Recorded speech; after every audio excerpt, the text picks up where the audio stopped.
You're listening to They're going to call it a hard foul. They're going to call it a hard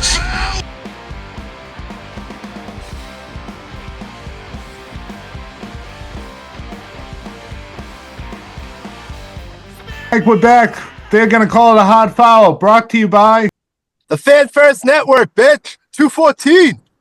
Jim, the Celtics with back-to-back wins out of the All-Star break over the 76ers and Knicks. Dominated in both games. Teams are locked in. Tatum having triple-doubles. Well, almost last night, but we'll call it a triple-double. Let's talk about this Knicks game. I know that you're really excited to talk about Kristaps Porzingis and Drew Holiday on both ends of the floor. And with KP, maybe some insight as you're breaking film down on the defense. It's been pretty good. And I think what's been key, obviously, is your two stars have been playing really well right up the top. And you mentioned Tatum's near triple-double, coming off the triple-double in Philadelphia. Once again, he was really, really good on all ends of the court, on both ends of the court. Jaylen Brown had a kind of a rough first half, especially when Tatum came off the court. But in the second half, he was much, much better and really, good scoring the basketball, good, even better initiating the offense when Tatum came off the floor. He took the responsibility after the Knicks went on the run of picking up Brunson. So nice work by you two stars leading the way. But the thing that really stood out to me was the play of Drew Holiday, who looks more and more like Drew Holiday from the end of last season. He's shooting the ball much better. Defensively, he's looking like a menace again. Really up physically on guys. His ball pressure is great. He's, just causing problems even with KP when he was not with KP, I'm sorry, but when Karl-Anthony Towns was going to the post, he held his own there. And really frustrated Karl-Anthony Towns and almost giving up a foot in size.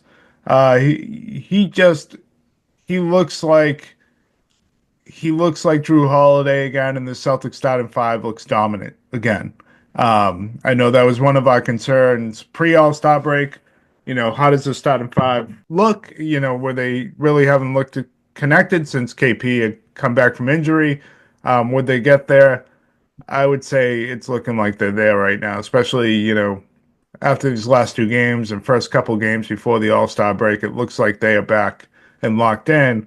And part of that being back and locked in, Mike, is what KP gives them on the defensive side. He has just taken away the paint for opposing offenses altogether. I can't, I probably should have charted it, but the amount of times the Knicks drove, looking to score in the paint and dishing off in the paint, and KP just deterred it completely. And they're kicking out to mid-range jump shots and contested threes. It gives the Celtics the ability to kind of overplay their man on the three-point line to take away that shot, knowing that KP is going to be back there. It's interesting how they have him starting out on defense. It's usually on a guy like Josh Hart, so they can switch him on to a bigger player a little bit easier. And it's become just a huge deterrent where, again, one of the issues pre-All-Star break and certainly pre his return was the amount of points in the paint. That's all anyone ever talked about. Well, no one's bringing that up anymore because he's just dominant down there. Never mind his offense, which is great, being able to give it to him on the high post or when Tatum's coming off a high screening roll and you do the pick and pop and he's open every single time, even when he's not open because he has 5-6 inches over a guy on his jump shot. It's what he's giving to them on the defensive side is really, really good. The last takeaway from the game, Mike, was just something to watch. Is one time the Knicks got going, and I know it was a bit of the Celtics getting lazy on offense, settling for long jumpers that were contested often. Then instead of, getting into their offense and either getting Tatum off a ball screen for an open jump shot or getting into the pick and roll and things like that, they just kind of settled for a little while. But the Knicks played really, really fast offensively. and they were able to get some easy looks, good looks, and that got Brunson and Towns going. It reminded me a bit of what you saw against the Pacers and why the Pacers have success. And I wonder if that's something you're going to see more and more with teams going forward. And I wonder on Friday night how the Cavs approach the Celtics on offense. I thought they allowed the Celtics to really set up their defense in all three matchups this year. But they certainly have the personnel to go fast against the Celtics and cause them some problems and to outscore them. It's the one area where you can attack the Celtics and just by playing fast, not allowing them to get into their half court D and trying to get some easy looks. I think the key with the Celtics is not to wait and get the best look. It's to take the first available good look because usually after that's given up, if you don't take that shot, the Celtics are locked down on defense and it gets tough to find a good shot against them. So those are my takeaways. And the last thing, of course, are the Knicks. They're in big trouble, but we knew that before today's game. That's old news. They don't match up against the Celtics, and frankly, they don't really match up against the Cavs or any of the top teams in the NBA right now. That's it from me, Mike. That's my look on the game. I don't know if you have anything else to add. The Knicks might have been better off standing pat, keeping their draft picks, and bringing back last year's team where they have Hartenstein in the middle right now. Because defensively, they're just a nightmare. Yeah, nightmare in a bad way, right? Yeah, it's just they're so easy to attack. You just pick on Towns or you pick on Brunson, and I mean Bridges. I saw Jim. You saw he got all his points in garbage time. Yeah, just he didn't. You forgot he was on the floor, Mike. There was there's a lack of toughness with them. Yeah, did you hear what Mark Davis said about his first half? No, what did he say? They were like, well, yeah, Bridges is getting all his points right now in garbage time. Mark Davis was like, yeah, in the first half, he was like the Israelites going through the desert for 300 years. And just, I don't want to touch on the Philly game too much, but that's another Eastern Conference foe. That's a mess. And, the Joel and Embiid, it's really disappointing to see what's going on with him. Shams came out last night. It looks like they're going to figure out another knee surgery. Jim, do you think his career is over or never going to be the same again? Because it's starting to look very scary for Philadelphia and also for Embiid, a guy who's had a great career as far as MVPs and stuff, but also disappointing in a lot of ways. Do you think his window is closing pretty fast here? Yeah, I do, and I think you probably got more from him than you would have expected. Even when you drafted him, he came off a pretty catastrophic injury in college. A big guy with bad feet, and I think they probably maxed him out. Who am I to tell any front office what to do? But if I'm Philadelphia, I'm auctioning off all my pots outside of Maxey this offseason, including Embiid. And or maybe I'm waiting and hoping he's pretty good when he gets back healthy and try to trade him then. But I'm looking to move on from this shit show because you are you're never going to be a contender with what you have there in Philadelphia, and it's time to start over. And what's unfortunate for them is that they've emptied the cupboard, so there's not a lot to rebuild with.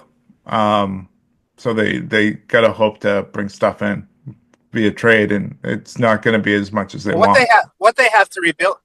Yeah, what they have to rebuild with is this year. They have to shut them down this year. Because I was listening to Scouts on the radio, and there's a certain point, whether it's the top 5 or top 7, where Philadelphia keeps that pick. So they gotta shut everybody down and try to lose as many games as possible because this is it for them. And Embiid and Paul George, they're not going to be able to trade those contracts. So, they're in a mess, Jim. And we got a big game coming up this week against Cleveland. What are your thoughts on that? I think the Celtics have really owned that matchup so far this year. And quite honestly, I expect a lot of the same. I think you're going to get Cleveland's best shot. And I know I said in the pod earlier, it'd be interesting to see if they change their approach a little bit.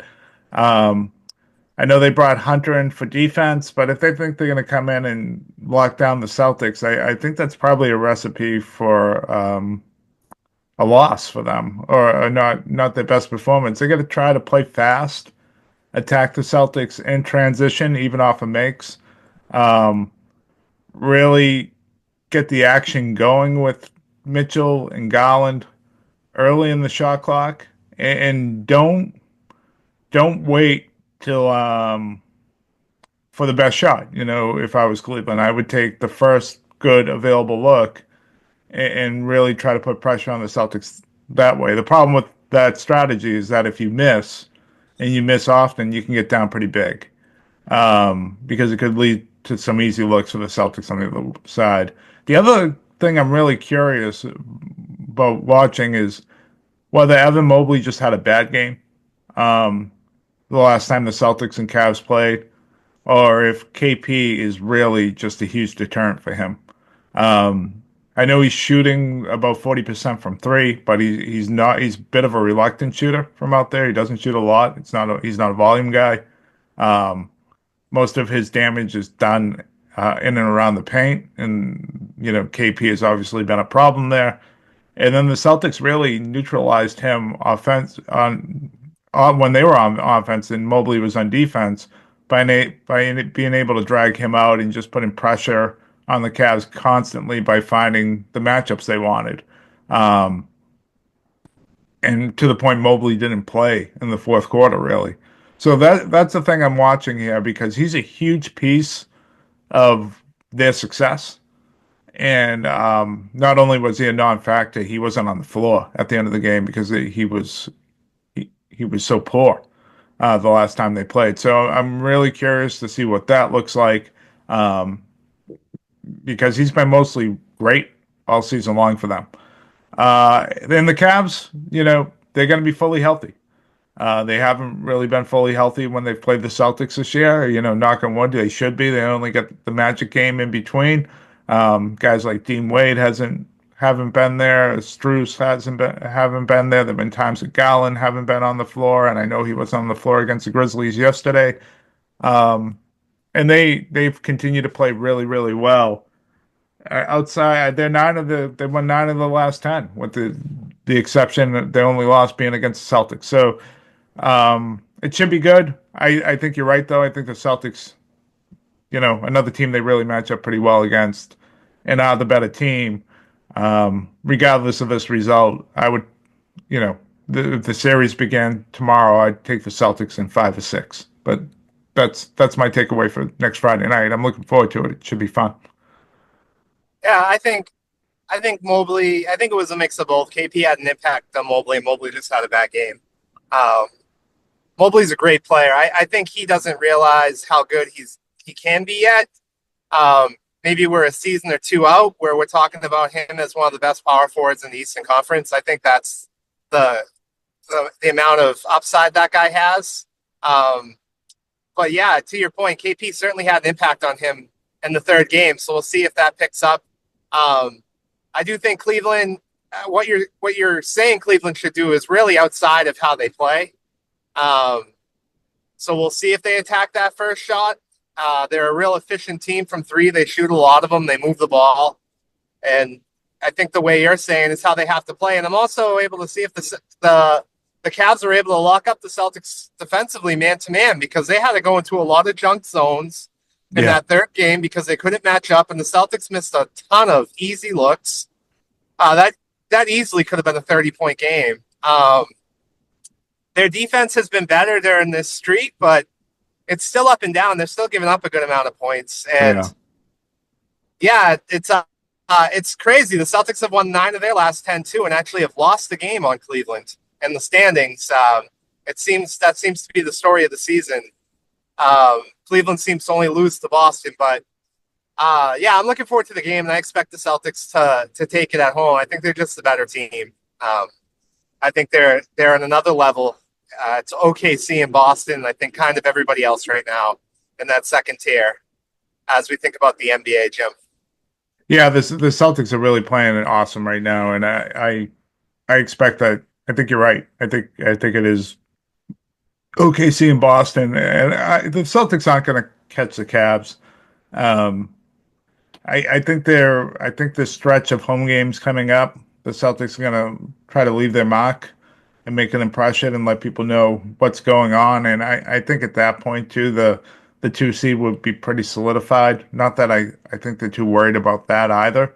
Um, and I wonder if that point, if you see them kind of downshift a little bit, get some of their starters, meaning the Celtics, some rest and maybe giving some of these other guys a bit more minutes as we head to the playoffs. I did find it interesting in the Sixers game that with about 7 minutes left, both Brown and Tatum were out of the game. 7, 8 minutes left. That was a bit Yeah. different than what they've done in the past. It was only 19. It wasn't like 30. They were up at that point. And I thought that was good. Neither one of them returned. So I expect, also, Tatum Lee got down to 4 yesterday. Tatum still sat out the first 6 minutes of the fourth, or first 5 minutes of the fourth, where in the past when leads have been cut, Missoula's kept him in. So I also saw that as encouraging just in terms of getting these guys more on reliable rest as opposed to, trying to win every game and fix whatever problem was happening within that game. So good. But I agree. The Celtics are on another level, and So I Jim, think it's setting up. I have an advice column question for you today. Sure. All right, so I'm rewatching The Wire. I don't know if you ever watched that show on Yep. HBO. In season 4, one of the sergeants, he gets a gig working for the mayor and his security team, and he forgets to knock on the mayor's door, and he walks in on the mayor engaged in a sexual act, and has to leave right away, and gets to a point where he doesn't know what's going to happen next and what to do about this situation. Jim, what would be your advice for that sergeant on how to handle this situation working for that mayor? Or do you think he's toast and he's going to lose his job?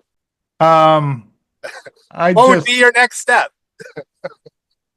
well, I guess so. Who was he? I'm trying to remember. Was he the mayor having relations with someone outside of his wife? Yes, yes, yes. Okay. I mean, I just pretend like I never saw anything. And if the mayor brings it up, I just pretend like I never saw anything and just say sorry for walking in. And you know, make sure he knows that he has my full confidence in terms of um not saying, not saying anything to anyone or anything like that. I mean, So even you choose hell in this situation. well, you did the wrong thing by walking in without knocking and invading someone's privacy. So it's you But don't really have a right to talk about. maybe God wanted you to catch him in the act and report it to his wife. Maybe, but at the same time, you invaded someone's privacy. So I think it's Yeah. kind of shitty if you start like then spouting out about it, right? It's not like you saw them in a bar or you walked into your office and they're in there humping like they were. You walked into their space. So even though the mayor is obviously absolutely wrong, I don't think it's in your place to announce it to the world when you should not have been there to begin with. Well, I thought in the show the guy handled it well. He got advice from somebody he trusted, and then he did what you did. He just didn't bring it up, and the mayor called him in. He thought he was definitely getting let go. And the mayor was like, "If you could go anywhere you want to go, if you could have any position you could have, what would it be?" And he told the mayor, and the mayor did let him go. He gave him a huge promotion. Yeah, well, that's the So, thing. You kind of have leverage at that point, I guess, in some yeah. ways, if you want to use it. But yeah. So Well, I it's thought like I was going to throw you off, but you're on your game. I thought I was going to be able to throw you off today.